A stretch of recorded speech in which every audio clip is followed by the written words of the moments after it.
Empowered people make informed decisions that lead to living a life without regret. This is Sarah Kaki and Shauna Woods from Atlanta Divorce Law Group, and this is the Happily Ever After Divorce Podcast. Welcome to another episode of the Happily Ever After Divorce Podcast. I'm Sarah Kaki with Atlanta Divorce Law Group, and I'm joined by our very own managing partner, Shauna Woods. Shauna, our topic today makes some people mad. That's okay. Okay. Yeah. Today we're talking about finding compassion for the narcissist you've been dealing with, you have dealt with, or you're feeling stuck with. I think that's the reason we're concerned about this making some people mad, is because if you are married to a narcissist or you're related to a narcissist, you might have felt a lot of abuse from them. You might have felt a lot of gaslighting, probably taken years to even realize what you've been facing. And sometimes even realizing that you're not the crazy one, but you're dealing with a crazy maker. How is it possible to, at some point, find compassion for your abuser? I think you hit on a key couple words there. You said at some point. Or when you're first dealing with the fresh trauma of dealing with the narcissist, either still currently married to the person or co-parenting, subsequent to a divorce, or a family member, right? And you're still feeling that trauma and you're still dealing with that trauma. It is really hard to have compassion for the person who instilled that trauma in you. So the first thing I think you have to do is work through your own stuff. Right? You have to get help before you can have compassion for someone else. You have to heal before you can give that compassion, especially to the person who was the perpetrator of that abuse. I thought of this when I was talking to one of our clients, female business owner, who was married to a narcissist for many years. And he tried to isolate her from family, try to isolate her from growing her business, try to isolate her even from her relationship with their son. And for many years, she just really thought something's wrong with her. And she was working very hard on herself to be a better spouse, be a better mom, be better at her job. And at some point through therapy and through trying everything and realizing that this person doesn't want the best for me. This person just wants to recreate the drama cycle over and over with me. This is a toxic person I'm dealing with. The blindfold kind of came off, and she realized that, whoa, I'm actually been enrolled in a abusive relationship, and I've played a part in it, and I've enabled it. And once she worked through that and accepted her part in it, and accepted that she was playing along in the narcissist narrative, and agreed that it no longer worked for her and it didn't serve her anymore, she was able to work towards what does she want for herself? What are her life goals? What's the relationship she wants with her child? What's what she wants in her future? And what does she want for her business and how does she want to grow her business? And she started moving towards that direction, and the narcissist behavior became more and more erratic because they were losing control. And the problem was it no longer had a sting on her. His abuse, his words, his actions were completely ineffective. It's almost like that drama triangle we talk about from the Power of Ted book that we've mentioned a few times in this book. You have the perpetrator, you have the rescuer, and you have the victim. And when the persecutor is no longer able to keep you in the victim role, you're just not playing along with that anymore. You've moved yourself out of that dysfunction drama triangle into a triangle of empowerment. I am a creator, and I want to be a coach for the people in my life, or I want to be a challenger for the people in my life, or I want to be a teacher for the people in my life, not a persecutor, not a victim, not a rescuer. It's almost like you are speaking to a person from another dimension. Yes. Right? Absolutely. To use the buzzwords out there, when you are no longer triggered by the narcissist, they lose their supply. Yes. And once they lose their supply, they do lose it a little bit. They're going to try to get it by doing more, right? And they get more erratic. They get more out of control with all of the things that the narcissists do.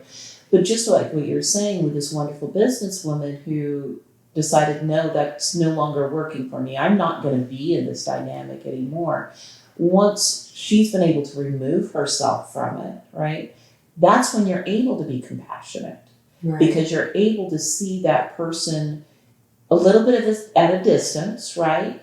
And to keep them in that and say, I understand now why they're acting how they're acting. Mm-hmm. I'm just not letting those actions affect me.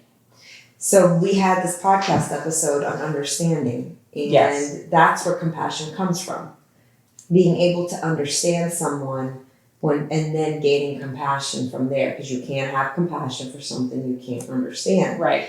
And it doesn't mean that you are validating that their behavior is okay. It doesn't mean that you are enrolling it, engaging in it. But you may be able to, from afar, because now you are in a different dimension. You're in a empowerment dimension, while they're in a drama and toxicity dimension. You can, from that sort of higher level of awareness, look at them and say, man, they're stuck in an emotional age, and we've talked about that in a previous episode. Man, something must have not been gone right for them some point in life, and they never healed from there. They never outgrew that. Or maybe they had a really rough childhood and they never outgrew that, and they are still fighting for that child to get its validation, its self-esteem, its need to be special, its appreciation, all of those things. And I can't participate in that, but man, I have compassion for that. Absolutely. And that is exactly where I think we need to come from, is just thinking they didn't get here alone. Right. Our personalities are so informed and formed by all of the things that we went through as a child. And when you do the reading on it, you're right. There's actually two types of what we see formations of narcissists, and there's a couple of different types of narcissists. But what you're talking about is the trauma, right? Mm-hmm. Or the lack of support or neglect, and that's why they're constantly seeking that validation. And for me, that's easier to be compassionate for than the other type, which are formed by being basically what we used to call the spoiled child or the overindulged child. You know, they grew up with parents who every time they lifted a finger said, oh my God, nobody has lifted a finger before, look at this child. And really to treat them in that way, that they thought they really were more important than everyone else. Entitled, never had to earn anything. Very entitled. Think of the comic strip Richie Rich kind of idea. And this doesn't always have to come with money. You know, there's always... Oh, it could be emotional. It could be emotional. Nobody's ever going to be good enough for my son or my daughter, that kind of thing. So, but those for me, that type of narcissist is harder to have compassion for. But I do take a step back and realize that wasn't them doing it. They weren't born thinking, you know, they're the most important thing in the world, that it was their parents, and how that was a different type of parental abuse. I do struggle with that. I'm not going to lie. I think overall it is hard to ask somebody to have compassion for a narcissist, because there's very little vulnerability or authenticity about a narcissist, right? Everything is coming from a place of taking. Everything's coming from a place of gaining one up on you, putting you down to win, or exposing false, charming personality that isn't real. It's not authentic. So when you're seeing the good side of them, it's inauthentic. And when you're seeing the ugly side of them, it's harmful to you. Yes. So it's really hard to get to this place, but I do recall with this client when I could actually see her telling me all these things he continues to do, such as reaching out to her family members, reaching out to her friends, saying terrible things about her, trying to create more conflict between her and her family, or her and her friends.